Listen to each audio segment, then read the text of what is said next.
સ્વાગત છે તમારું અર્ચનાની વાનગીમાં। તો હવે રક્ષાબંધન આવી રહી છે અને બધી જ બહેનો પોતાના ભાઈને રક્ષાબંધનમાં રાખડી બાંધવા માટે જતી હોય છે અને સાથે સાથે સરસ એવી મીઠાઈ લઈને જતી હોય છે। તો આજે હું અહીંયા બધી જ બહેનો માટે એક ટેસ્ટી એવી અને ઘરે બનતી એકદમ સરળ રીતથી અને સસ્તી પડતી કાજુ કતરી બનાવીશ। અને હા ફ્રેન્ડ્સ, જો તમે મારો વિડીયો રેગ્યુલર જોતા હોય અને હજુ સુધી મારી ચેનલને સબસ્ક્રાઇબ ન કરી હોય તો પ્લીઝ સબસ્ક્રાઇબ કરી દેજો। તો આજે આપણે કાજુ કતરી છે એ પરફેક્ટ માપ સાથે બનાવીશું। એના માટે મેં અહીંયા એક બાઉલ ભરી કાજુ લઈ લીધા છે। તમે બાઉલના માપ પ્રમાણે પણ લઈ શકો છો। મેં અહીંયા વજન કરીને પણ લીધા છે, એટલે વજનમાં જોવા જઈએ તો 250 ગ્રામ એટલે કે 250 ગ્રામ મેં અહીંયા કાજુ લીધા છે। જો તમારે વજન ન કરવું હોય તો તમે કોઈ પણ નાનું મોટું જે રીતે કાજુ કતરી બનાવી હોય એ રીતે તમે બાઉલ લઈ શકો છો। આ કાજુ છે મેં આખા લીધા છે, તમે એના ઝીણા ટુકડા કાજુના આવતા હોય છે એ પણ તમે લઈ શકો છો। મિક્સર જારમાં એડ કરી ઢાંકણ બંધ કરી અને આપણે એને પીસી દઈશું, પરંતુ આને આપણે કન્ટિન્યુ નથી પીસવાનું। મિક્સર છે એ ચાલુ બંધ કરી એટલે કે ઓન ઓફ કરી અને આપણે એને પીસીશું, એટલે પાવડર ફોર્મમાં આપણો કાજુનો પાવડર બનીને તૈયાર થાય। એકવાર વચ્ચે પીસતી વખતે આ રીતે ખોલીને ચેક કરવાનું અને ચમચાની મદદથી બધું જ ફરીથી આ રીતે મિક્સ કરવાનું, એટલે જે આપણા કાજુમાંથી તેલ છૂટે છે અને પેસ્ટ બને છે એવી પેસ્ટ ના બને અને આપણે એને એકદમ કોરો એવો પાવડર બનાવવાનો છે। તો આ રીતે તમે જોઈ શકો છો કે મેં એકદમ પરફેક્ટ એવો પાવડર કાજુનો બનાવીને રેડી કર્યો છે। તો આ કાજુનો પાવડર છે એને આપણે ચાળી લેવાનો, એટલે ઝીણા એવા ટુકડા જો રહી ગયા હોય તો એ ફરીથી આપણે પીસી લેવાના। ચાળીને જ આપણે એને લેવાનો છે। તો ઝીણી એવી ચાળણી હોય, વધારે પડતી ઝીણી પણ નહીં અને વધારે પડતી મોટી પણ નહીં, એવી કાણાવાળી ચાળણી લઈ અને તમે આ રીતે કાજુનો પાવડર ચાળી અને રેડી કરી દેવાનો। આ રીતે કાજુનો પાવડર રેડી થાય એટલે એમાં મેં અહીંયા મિલ્ક પાવડર લઈ લીધું છે। મિલ્ક પાવડર છે એ 2 ટેબલસ્પૂન અંદર એડ કરીશું। મિલ્ક પાવડર એડ કરવાથી કાજુ કતરી છે એકદમ સોફ્ટ બને છે। આ રીતે મિક્સ કરી અને બાઉલને સાઈડમાં રાખી દઈશું। મેં અહીંયા ગેસ પર કઢાઈ રાખી દીધી છે, ગેસની ફ્લેમ એકદમ મીડિયમ રાખી છે અને એક બાઉલ ભરી મેં અહીંયા પાણી લઈ લીધું, પાણી અંદર એડ કરીશું અને જે બાઉલ ભરી આપણે કાજુ લીધા હતા એ જ બાઉલ ભરી મેં અહીંયા ખાંડ લીધી છે, પરંતુ આખો બાઉલ આપણે ભરીને ખાંડ નથી લેવાની, પોણો બાઉલ ભરી આપણે ખાંડ લેવાની છે, એટલે કે અડધો બાઉલ હોય એનાથી ઉપર થોડી વધારે આપણે ખાંડ અંદર લેવાની, એ આપણું પરફેક્ટ માપ છે। તો પાણી અને ખાંડ બંનેને આ રીતે મિક્સ કરીશું। ગેસની ફ્લેમ મીડિયમ રાખવાની છે, આપણે કોઈ જ ચાસણી આની બનાવવાની નથી। જ્યાં સુધી પાણીમાં ખાંડ પીગળે ત્યાં સુધી આપણે અહીંયા બટર પેપર લઈ લીધું છે, જે આપણે કાજુ કતરી આના પર બનાવવાની છે, વણવાની છે। તો બટર પેપર પર થોડું એવું આપણે ઘી છે એ ગ્રીસ કરી દઈશું, જેથી ચોંટી ન જાય। જો તમારી પાસે બટર પેપર ન હોય તો તમે કોઈ પણ પ્લાસ્ટિકનો કાગળ હોય એના ઉપર પણ બનાવી શકો છો। તો મેં તમને આગળ કહ્યું કે આપણે કોઈ જ ચાસણી નથી બનાવવાની। તો આ રીતે તમે જોઈ શકો છો ખાંડ બધી સરસ એવી પીગળી ગઈ છે અને પાણી પણ સરસ એવું ગરમ થઈ ગયું છે। તો આ સમયે આપણે ગેસની ફ્લેમ છે એ બંધ કરી દેવાની। જ્યારે પણ ખાંડ પીગળી જાય એટલે કાજુનો પાવડર આપણે અંદર એડ કરવાનો છે અને કાજુનો પાવડર જ્યારે પણ તમે એડ કરો ત્યારે ગેસની ફ્લેમ બંધ કરીને જ કરવાનો। અને હા, જ્યારે પણ કાજુનો પાવડર અંદર એડ કરો ત્યારે થોડો પાવડર અંદર એડ કરવાનો, એટલે ગાંઠા ન રહી જાય। અને જો એકી વખતે તમે બધો જ પાવડર એડ કરશો એટલે થોડી એવી કણીઓ અને ગાંઠા જેવું બની જાય છે। તો આ રીતે સરસ એવું મિશ્રણ આપણું તૈયાર થઈ ગયું છે। તો હવે ગેસની ફ્લેમ છે એ આપણે ચાલુ કરી દેવાની, ઓન કરી દઈશું અને એકદમ મીડિયમ રાખીશું। આ મિશ્રણ ગરમ કરવાનું છે અને એને એકદમ થીક બનાવવાનું છે, પરંતુ ફૂલ ગેસની ફ્લેમ પર આપણે એને નથી બનાવવાનું, એકદમ મીડિયમ ગેસની ફ્લેમ પર જ આપણે એને આ રીતે કરીશું। અને હા, મેં અહીંયા નોનસ્ટિકની કઢાઈ લીધી છે, એટલે જરાય પણ નીચે ચોંટતું નથી।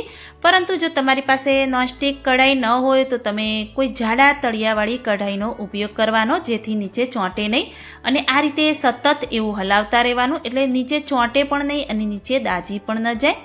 તો આ રીતે તમે સતત એવું હલાવતા રહેશો એટલે આ રીતે થોડું એવું જાડું એવું થીક થતું રહેશે। અને જો તમે ફૂલ ગેસની ફ્લેમ પર કરશો તો એ છે એ ચાસણી જેવું બની જશે અને એકદમ કાજુ કતરી છે એવી કઠણ કડક એવી બને છે। તો સાઈડમાં જે ચોંટ્યું હોય એ બધું જ ચમચાની મદદથી આ રીતે લઈ લેવાનું, એટલે બધું સરસ એવું અંદર મિક્સ થઈ જાય। તો તમે જોઈ શકો છો કે આ મિશ્રણ છે એ કઢાઈથી થોડું એવું અલગ થવા લાગ્યું છે. તો આ બધું જ મિશ્રણ છે એ કઢાઈથી એકદમ અલગ થાય ત્યાં સુધી આપણે એને આ રીતે હલાવતા રહીશું.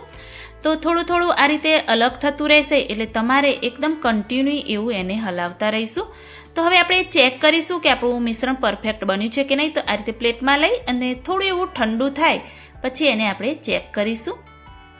તો થોડું એવું આ રીતે ઠંડુ થાય એટલે તમે આ રીતે લઈ અને હાથ વડે આ રીતે ગોળ જેવી લાડુળી જેવું કરશો અને આ રીતેનું પરફેક્ટ એવી લાડુળી બને એટલે તમારું મિશ્રણ છે એકદમ પરફેક્ટ એવું બની અને તૈયાર થયું છે. તમે જોઈ શકો છો કે આ રીતેનું આપણે પરફેક્ટ એવું થીક મિશ્રણ બનાવવાનું અને કઢાઈમાં આ રીતે ફરવા લાગે એ રીતેનું પરફેક્ટ આપણું બનવું જોઈએ. તો થોડું એવું 1 ચમચી જેવું ઘી અંદર એડ કરી ફરીથી એને મિક્સ કરી અને આ સમયે આપણે ગેસની ફ્લેમ છે એ બંધ કરી દેવાની. ગેસની ફ્લેમ બંધ કરી અને કઢાઈમાં જ આ રીતે આપણે સતત એવું હલાવતા રહેવાનું.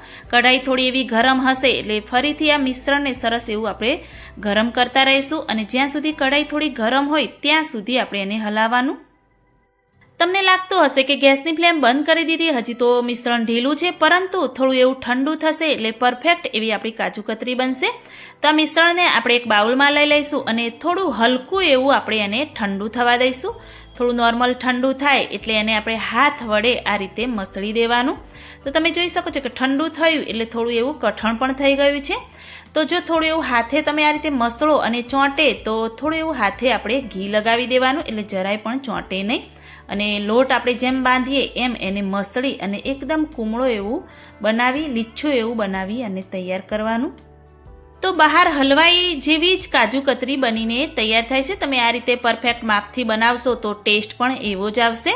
તો આ રીતે બરાબર મસળી અને જે બટર પેપર ઉપર આપણે ઘી લગાવ્યું હતું એમાં આપણે આ રીતે મિશ્રણને લઈ લેવાનું.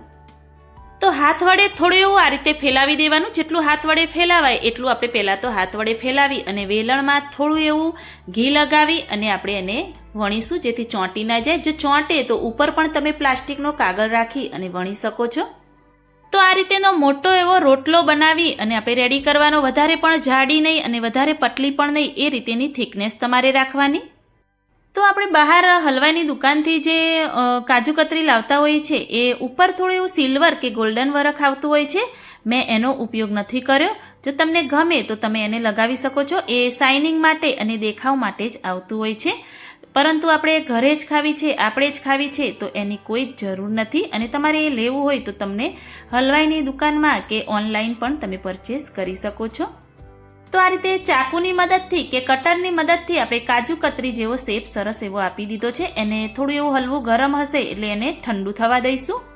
તો સરસ એવું ઠંડુ થઈ ગયું છે અને જોઈને જ મોઢામાં પાણી આવી જાય એ રીતેની કાજુ કતરી બનીને તૈયાર થઈ છે. હું પણ ક્યારની રાહ જોતી હતી કે ક્યારે ઠંડી થાય અને ક્યારે ખાઉં. તો મને કાજુ કતરી ખૂબ જ ભાવે છે, મારી ખૂબ જ એવી ફેવરિટ છે. તો મને પણ વિચાર આવ્યો કે લાવ બધાની ભાઈની બહેનોને કાજુ કતરી લઈ જવા માટે હું પણ એક રેસીપી તમને શેર કરું. તમે જોઈ શકો છો કે એકદમ સોફ્ટ અને પરફેક્ટ, જરાય પણ કઠણ કડક બની નથી અને પરફેક્ટ હલવાઈની દુકાનમાં મળે એવી કાજુ કતરી બની અને તૈયાર થઈ છે. અને હા બહેનો, મેં પણ ટેસ્ટ કરી તો બહાર જે હલવાઈની દુકાનમાં મળે છે એવો જ ટેસ્ટ આવે છે.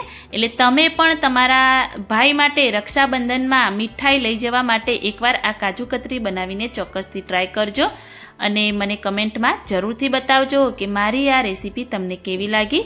જો સારી લાગી હોય તો મારી ચેનલને લાઈક, શેર, કમેન્ટ કરજો. મળીએ કોઈક નવા વિડીયો સાથે, નવી માહિતી સાથે. ત્યાં સુધી બાય.